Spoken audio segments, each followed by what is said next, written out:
Hi, everybody. Welcome back to another episode of the Opposite of Cheating podcast. It's David again, and I'm here this time with Loretta Goff, who I've known through ICAI for quite a few years. She's the Academic and Integrity Education Officer at the University College Cork. And thanks for being here, Loretta.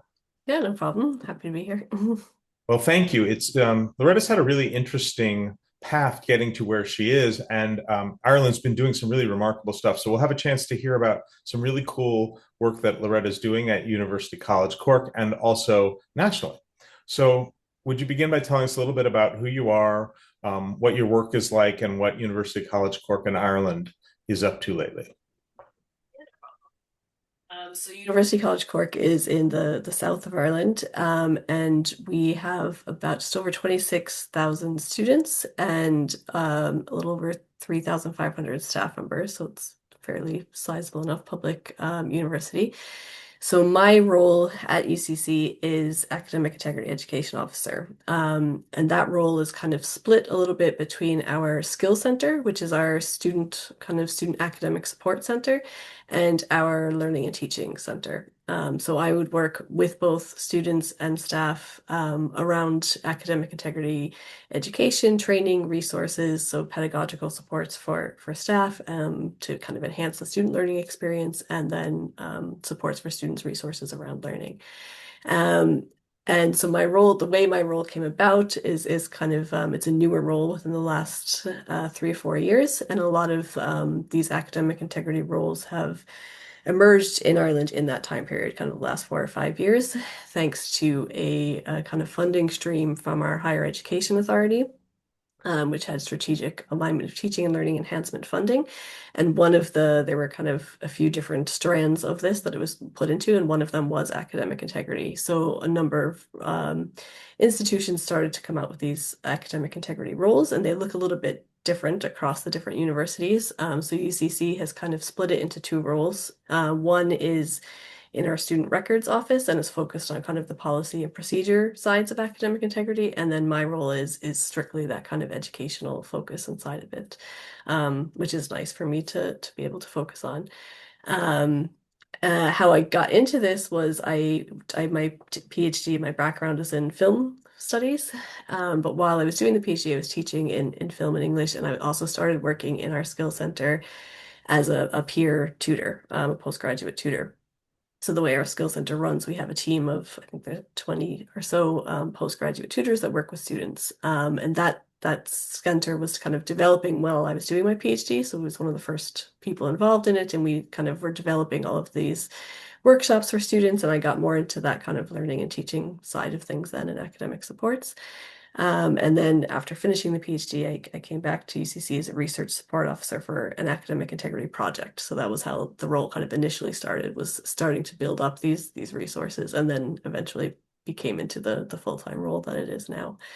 Um, but the nice thing within Ireland as well is that we have a national academic integrity network that sits under our quality assurance agency, QQI. And through that, then really helped me kind of develop a sense of academic integrity nationally, and discussions with colleagues, and so forth. And so now I'm on the steering committee of that as well, which ties in a lot with my own work day to day in the job. That's great. It's just amazing to see how quickly it's changed. But what I love about it, and obviously from the book you all would probably be able to tell, is how focused it is on the positive teaching and learning aspects of it. Yeah. Was was that intentional, or did that sort of just happen fortuitously? I think it was definitely intentional. I think because there was a need to kind of separate it out and like have the understanding of obviously the academic misconduct side, but to also focus on that teaching and learning aspect. And I think, I mean, UCC is a little bit more unique in actually splitting the roles kind of in that way as well. But there are other institutions as well that have strictly education focused roles too. And I think with the national network, there has always been a focus on both sides of kind of, making sure that the policy is clear and that it's there, but that we are looking at that education side and involving learners in that as well. And certainly since I've started the role, that's very much been my approach, is very much aligned with all of those ideas that are in the book as well. Yeah, that makes a lot of sense. And it's great to see that it's happening. I wish it were happening more here. Um, when did you first, do you remember when you first encountered the notion of academic integrity? And then also when you thought it might be possible to make a career out of it?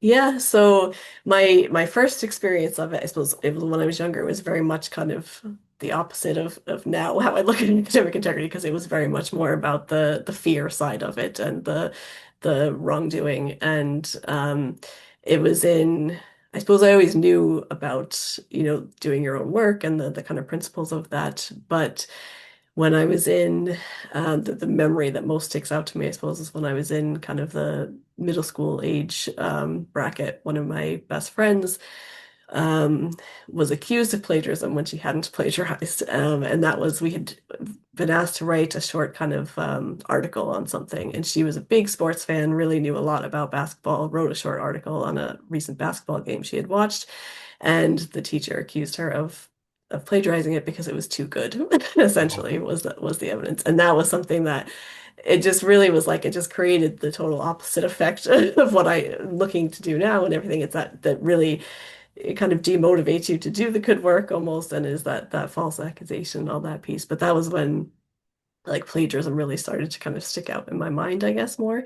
And then through the rest of my kind of secondary high school experience and undergraduate experience, it was always very focused, I think, from my memory around plagiarism, around citing and referencing, and that was the biggest sense I got around it, basically. Um, and then when I was doing my PhD and things, we moved more into kind of research integrity rather than specifically the academic integrity, though those principles definitely align. So really, it was kind of when I started the actual work in academic integrity that I became a lot more aware of all of the that positive side and that focus on that and the values and doing good work and learning and all of those pieces. And I think I had kind of I kind of had a sense of that from the work that I had been doing and supporting students with academic work with writing and all of that, but hadn't the I guess the terminology around it around academic integrity and those values to kind of ground it in. Um, so since I started that research project role, basically was when that developed a lot more, and I became a lot more aware of all the academic integrity scholarship that's out there. yeah. A lot of people never do seem to figure out that we have all the scholarship around academic integrity. Yeah. So what was that project about? So that was it was very much basically starting to develop during that project. I developed a kind of short course for staff or academic staff faculty around fostering academic integrity in learning and teaching. So it was about kind of bringing that piece together and developing some training around that, and then also some initial kind of training resources and supports for students, and basically just starting to try and build a bit more of a culture around academic integrity. In the university. And then from that, it kind of developed into the need for actual more full-time roles kind of dedicated to that. That's great. Why don't we talk about culture for a second? Because I think that's one of the questions I get the most. Right? There's so much technical stuff that we do, but at the end of the day, I think we know we've succeeded when that culture starts to grow. And I'm wondering what you've done that has worked and what have you done that hasn't worked? Yeah. So I think, I mean, the biggest challenge, I think, for me, and I guess what I'm still working on, is really reaching everyone. And a lot of the times the people that I do reach, in students and faculty is those who are kind of already on the right path, shall we say, of that they're already kind of striving to do good work one way or the other, if it's the learning or if it's the pedagogy. And then the ones who are kind of would completely ignore that are harder to reach and maybe need it even a bit more. And that's Mhm. still something I'm working on. I mean, there's even, you can make certain things mandatory, but it doesn't mean people are really fully engaging with it. So I mean, a lot of the stuff I do isn't mandatory. It's optional, it's out there. Um, AI certainly brought more Yeah. faculty involved in the space, and that was a good way to kind of start to hook in other ideas of academic integrity. So sometimes it's like things I'm doing are trying to find other ways in, I suppose, and then to bring those topics in. But I think one thing that has worked quite well is this kind of building collaborative groups or working in collaboration with people and then spreading it out that way through kind of peer networks. Um, so for students, especially, like I mentioned, we have the postgraduate tutors in the skill center. They're all kind of trained up as academic integrity champions as well. And I mean, because they would be engaging with their peers a lot in workshops and one-to-one supports. And then we have them go out on kind of little pop-up stands around campus at various times of the year. So they're, I think, getting the word out kind of from your peers helps, and kind of thinking of sort of creative ways to engage students as well. I've done kind of little video competitions, meme competitions, things like that to get people a bit more involved, and then can use those as well and kind of sharing them with other students to kind of Oh promote the yeah. ideas. And then with faculty as well, having so in that digital badge kind of course that we'd worked with, we had sort of representatives from the different colleges, the different schools talking about, different things that they did to support that would support academic integrity, and showing that kind of these concrete, practical examples of things um, is helpful, I think. And then also having them to kind of come back to, and now we have a number of academic integrity representatives at the university that are part of the policy and procedure process for reporting cases. But there are also people then who can be called upon to do these kind of trainings and spread the word out within their schools, which helps as well, I think, to try and reach reach the further Yeah. corners. Yeah, I've always thought that champions is the best strategy for a lot of reasons, not the least of which it means you don't have to do every single thing. Mhm. But yeah, no, I agree. Like we always get the same frequent flyers at all. And then I think most of our friends over in faculty development will tell us the same thing, that they get the same handful of people who are awesome to work with, but you worry about what's happening with everyone else. Yeah. Yeah. So has AI, how do you communicate with with the new people who are finally paying attention as the result of AI? Where do you start with them? Yeah, so initially we had started with, we had kind of AI and assessment workshops, but it was very kind of at the beginning Mhm. of when AI had come out, and that was where we got a lot bigger numbers of people coming to attend. And we started with kind of looking at, okay, what exactly are these tools? How do they work? Kind of a bit of interaction with them, understanding some of the ethical principles around using them. And then had a whole middle kind of component around academic integrity and kind of framing the use of the tools through the values of academic integrity and what that underlines is important of, the transparency and critical thinking and some of these pieces. Um, and had people start to think what that would mean for their students, and start to write that out as a kind of statement around that, and then looked at the assessment practices themselves, to see, are they still fit for purpose, and that kind of expanded into, we have kind of steps for writing generative AI statements for assessments, for staff. And within those, it's not really, we haven't set it up as a kind of necessarily totally straightforward templated process. It's very much, they're meant to be kind of very individualized and reflect on that assessment and those principles and encourage that transparency and thinking. So the first step is looking at kind of what is the purpose of that assessment? Can you articulate to the students why it's important, how it's aligning with the learning outcomes? So this is kind of building in some of these other principles that people need to think about, but Oh putting them yeah. in this step in this way. And then thinking about AI use and if it's allowed, if it's not, being very specific around that, and then explaining why. So it's not just a yes, no, it's a kind of why, if you are using it, how is it going to be beneficial to be used? What are ways to avoid using it? If you're not allowed to use it, why is it important that you're not? Is it that you need to be thinking through these ideas yourself in order to be able to do this next step, whatever the reasons are?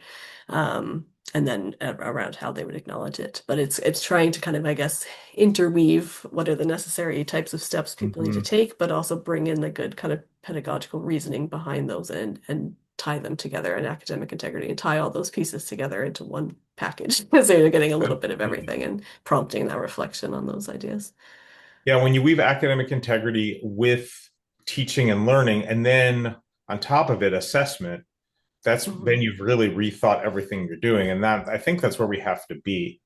I know you've been doing a lot of work around assessment, both at the institutional and at the course or module level. What have you been up to that in that regard? Yeah, so most recently we've surveyed our staff and students around assessment, a kind of evolving practices around assessment, what their understanding or what their thoughts are around kind of current assessment practices and what directions we might take in relation to both AI, other emerging technologies, other kind of concerns for academic integrity, basically, and around academic integrity itself and challenges for that. And so we're kind of in the midst of doing that, but with the idea of kind of looking towards developing both kind of reports for the institution itself to understand what the landscape is and what might need to change, and also um, some kind of more resources for people and supports around how those changes might take effect. And I've always found it important in this and kind of past projects that I've done to make sure that there's both the student voice and the educator's voice in that, and that they're coming together in some way. So at the moment we have it separated out into the different surveys, and we'll bring that together to then at the end the idea is to have a kind of hackathon event as one part of an event where we bring students and the educators together to look at a kind of specific assessment practice and think about how that might change and what that might look like, and what the purposes are of that learning.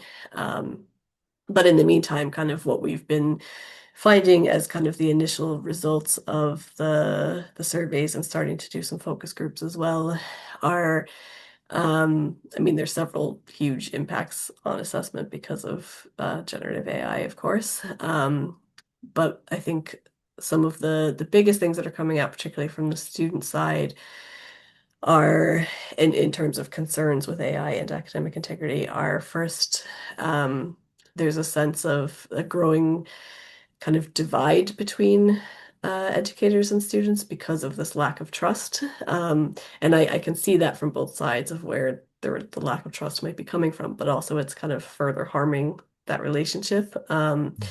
And some of the students in the focus groups were talking about this as well, of that kind of when you feel like you're not trusted, you're more likely to go and do the wrong thing almost. Because if you feel like you're given that sense of trust, you want to do the right thing, you have a better relationship. So that is one kind of concern that's emerging. Another thing that I find worrying is that a lot of the students who have responded to the survey are ones who are not really using generative AI. They don't particularly like generative AI. And I think, I mean, there's certainly an element of those who are most passionate, kind of one way or the other, are those that respond to these things. Mhm. But one thing that's kind of concerning among that is there's a growing kind of sense of feeling disadvantaged by not using it because of Yeah. an unfairness of how assessment is. A lot of people are getting away with using it basically and getting the same mark or even a better mark than those who are struggling, working hard, doing the challenging work of learning. And of course, they'll have that added benefit of the learning, but in the immediate, it's that Yeah. sense of that they feel that there is a big sense of unfairness there, and a feeling that almost that they're going to be pushed into using it to keep up with those who are using it in ways that might not be beneficial. Some of them might be beneficial. It's hard to know, but those are a couple of kind of emerging concerns that I would have coming out of some of that research. Yeah, I mean, I think there's no question that they're going to be pushed into using AI, if Mhm. not in school, then after that. I mean, think about all the people in the world who would rather not be driving as much as they do, Yeah. but or all sorts of other kinds of technology that we really don't actually like but use all the time because either it's addictive, like our cell phones, or the infrastructure's just been built the wrong way. And I think we're in danger, and it's us, like it's those of us in post-secondary ed that are really building these structures that make AI use non-optional. And I think our colleagues who are in the classroom have to think really carefully about what we're building, because if the less we do, the more we're going to encourage this kind of structure that we don't want to be encouraging. Yeah, it's a very challenge. It's hard not to use it in many ways. It's so built into everything and it's Mm-hmm. increasingly being put into things. And then that's the other concern I have kind of around assessment is that, there are different ways that some people are saying, no, it can't be used for this because it really, especially in certain things like essays in English, they really need to, their whole learning is about thinking through the process and Right. creating their argument and writing. So, but it is hard to secure that. Then there's other cases where it is being thoughtfully integrated into some assessments, and then that's looking towards what those students will be doing in the workplace where they will be using it. But there's a whole kind of middle area, I think, of where it students are being told you can use it for certain things like planning, like brainstorming, various elements, or you can co-author with it. You just need to be transparent about it. You need to acknowledge it. And that's fine in one sense for academic targeting in terms of the rules, but in the other sense, there's very little kind of direction or guidance there about actually critically using it. And there's that huge risk of, students who are trying to do the right thing and learn with it, but it can be quite hard because of the way the tools are set up a lot of the time, especially the general ones. They're not built for learning. And you have to really kind of know what you're doing to use them. So it's very easy to end up being led by them because of the way that they communicate and what they do. And if, especially if you maybe are not confident in your own ability to do something, it's harder to challenge the tool then. It's very easy to fall into that kind of over reliance on it accidentally. And I think especially like the more now we're coming, students coming into the third level education who have been using it in secondary school, and it's, we've run out of the time of the students we had who kind of had started their education without it, I think. Mhm. And it's hard to unlearn some of those things as well of the way of using it. So trying to find ways of actually using it that are actually helping or enhancing learning, if we are going to be using it, is important. But then a lot of educators aren't experts in it themselves, or they don't have the time to develop all of that and bring in that kind of critical responsibility for use for assessments that are open and so on. So that's another, risk I see in that area, but it's a challenging Oh one. yeah, the problems just keep going. Um, Mhm. the problems potentially are huge, but also the opportunity for change, I think, it's never been more up for grabs than in our Mhm. careers anyway. And I guess my first question on that regard is if you had a magic wand and you could make a change at the institutional level, what would you try to get people to do, or what would you change? Yeah, that's good. I think I would, it's kind of a maybe a twofold process because I think it's not just the assessment, it's also the ways of teaching as well. And I think bringing a lot more kind of activity into the classroom, I suppose, is part of it, so that you're doing things kind of in person or practicing in ways that kind of whatever the core content of the course is, but reimagining how that is taught and how maybe students are engaging with each other and the teachers in the classroom. Um, and then when it comes to assessment, and that way you can kind of actually build and model good practice and have ways of checking in on that learning. So it's, bringing the focus to learning, evaluating learning, not focusing on the cheating.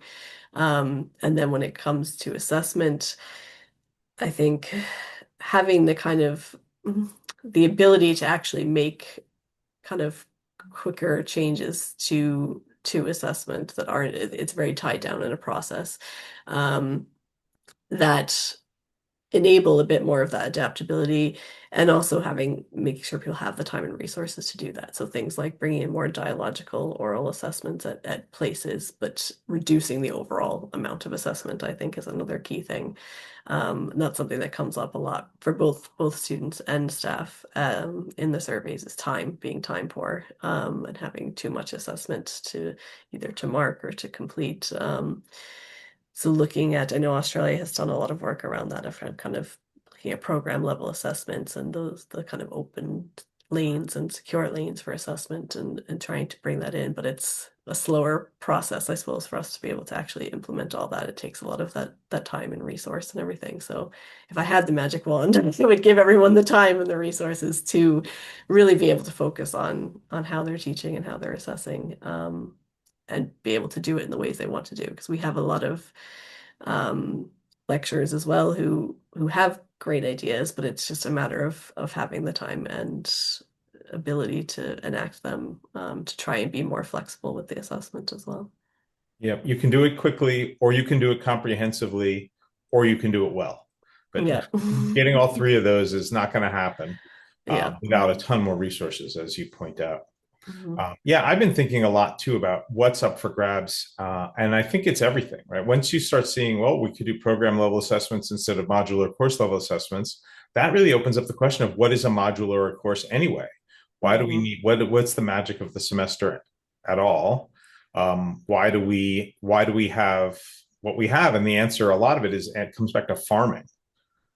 right? And so, what percentage of our students are leaving in the summertime to go farm the family farm? The answer is not that many anymore. So maybe we should be thinking about how our education system should focus on modern students who have access to technology as opposed to the way, the historical accidents. Yeah, definitely. I think that's taking into consideration, yeah, the current lives of students is important. We have a lot of students who are, because of the cost of living crisis here, who are working nearly 30 hours a week sometimes, and then trying to learn on top of that. And so it is, yeah, it's rethinking the whole thing about, I suppose, kind of how are they learning, what is, and this again is something that comes across in the survey, is a kind of sense of demotivation around learning, and that it's not learning for learning anymore. And that's what's, doing that learning is how you get people who are really in the academic integrity space. But when it becomes more about, I just need to get through this, get out, get my degree, Yep. that's where a lot of the problems arise, and it's about time and all of those places. And that's kind of increasingly where I think we've been headed. And it's, yeah, it's a challenging one to kind of reverse and get back to. But I mean, it's so huge, right? Because we had higher ed was for the elites only for most of its history, but you could still have a very good job without it. mhm. And then, of course, now it became democratized, which is good. I'm all for that. But then we also tied that to employability all throughout the developed world. And so now we've got this problem where we've intertwined something that used to be a luxury good with the necessity of work. And so how do we go backward without making it elite again? Yeah. And if anyone has an answer, please feel free to email me. Yeah, I certainly don't, unfortunately. But I don't know that there is one. yeah. So we talked about huge things that you could change. If you were to sit down with a new instructor or instructional designer or some other member of academic staff and they were to say to you, Loretta, where do I start? Where would you get them started? Besides, of course, buying the book. Yeah. I think for me, some of the biggest things are transparency. So being very kind of clear and open with students, bringing students into the process as well, having conversations around what's being learned, what if there are policies for the classroom or how they're using particular tools, anything like that. And then also linked with that transparency is kind of weaving in academic integrity to the course itself, in that showing good practice in it and modeling that good practice, being transparent about your own good practice, or where you've made mistakes as well and how you've come around back from that, because it's not about being perfect either. And I think showing that kind of that humility again builds that trust, builds that connection with students. But even it can be very simple, small things of that. If you have some slides that you're going over with students and that you've, acknowledged the work of that you've used generative AI maybe to create some of the images, but that you take Mm-hmm. responsibility for it and that you've reviewed it, or that you've cited a source and how you've cited it. Just having those and then taking a little extra time just to draw attention to them and show, oh, look, this is how this is done. Those pieces that are very kind of simple steps to build in. Um, Building in more kind of discussion around the ethics and values around academic integrity that relate to other things as well. So they could be related to the course content, or related to beyond the university and what they'll be doing in the job that they might be going into. And just kind of instilling the importance in some of those things and that thinking. I mean, I think critical thinking is one of the biggest things that we all need now, and that university should be instilling. So finding any opportunities to kind of bring those pieces in with the course content, so that it's not necessarily, taking time away from the course content, but a lot of the time these can be built in, and just with that little extra step to kind of highlight them, make it more obvious or more clear for the students. And doing that through that transparency, I think those are kind of achievable things that people Yeah. can start to do. They don't take a huge amount of extra time. They just have, it's a bit more thought going into it and kind of reflecting back on your own practice as well and highlighting that for students. Yeah, it's free, right? Whenever people ask me, I almost say exactly the same thing, right? We don't need resources. You barely need any time to do that. You just need the will. And all of us have that opportunity if we choose to take it. Yeah, definitely. As we wrap up, let's talk about what happens after the fact. So you've done your best, you've communicated, you've become transparent, you've updated your assessments and your pedagogy, and yet still students still turn in junk with AI. What do you tell faculty and also students about how to respond to that moment? Yeah, so I suppose in terms of our actual process where I come in with students is kind of there's an academic integrity training that they are required to do now if they any type of misconduct has occurred.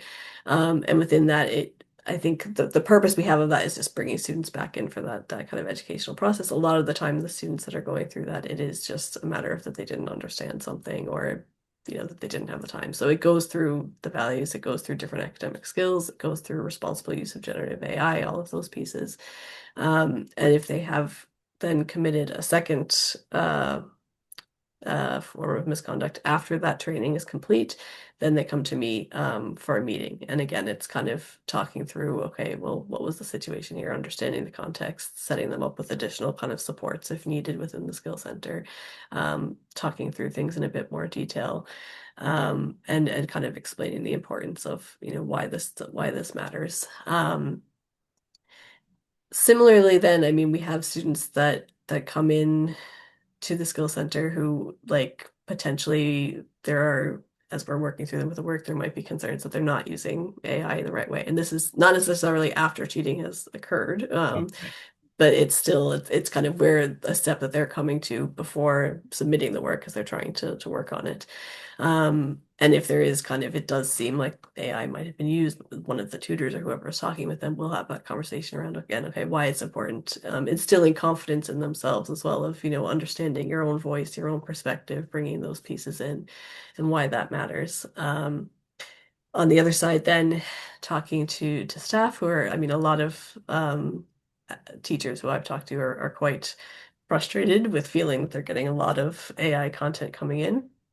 Um, and I mean, the biggest thing I always recommend is looking at, okay, it might need to adapt the assessment practices then, or change how you're talking about AI with the students. Mhm. Because if you're continuously having that issue, then the biggest thing that needs to change is something in that because it's not getting through basically, and there's no way of preventing it. Um, but then there are also many who have done all of those things, and there's still people who are going through this. And then it's kind of having a conversation with the student about their work, about understanding their process for the work, all of those pieces. And again, discussing with them kind of like very transparently of what are the issues around um, using these tools, what you're missing out on, and that you need to be able to discuss your work, discuss your understanding, what that looks like in the workplace, and all of those pieces. Yeah, I mean, it's hard to persuade people to do the right thing. You have to sort of make it about self-interest to some extent, unfortunately, but it's true. Yeah, yeah.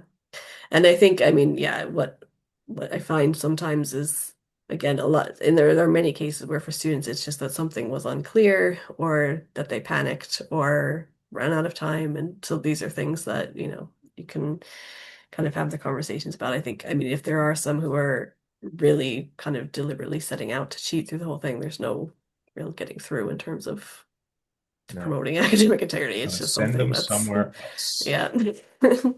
No, But for I the agree ones who with it you. is just an innocent, or spur of the moment, accidental plagiarism type thing, we sometimes call it, then there are ways to kind of try and talk through and again, direct towards maybe supports they weren't aware of in the institution. But that's the Makes sense. most we can kind of do. Yeah, moral errors are still errors. And yes, of course, there needs to be accountability, but there also has to be a learning from your mistakes. Yes, yeah, exactly. Well, Loretta Goff, thank you so much for joining us. It's really always fun to get a chance to catch up better than once a year this time. Yeah. Thanks for everything you're doing at UCC. I know that you're really part of the change that we're all hoping to see. So I think it's really appreciated. And of course, thanks for your time. Thanks. Yeah, it's great to talk to you. Well, talk soon. Take care.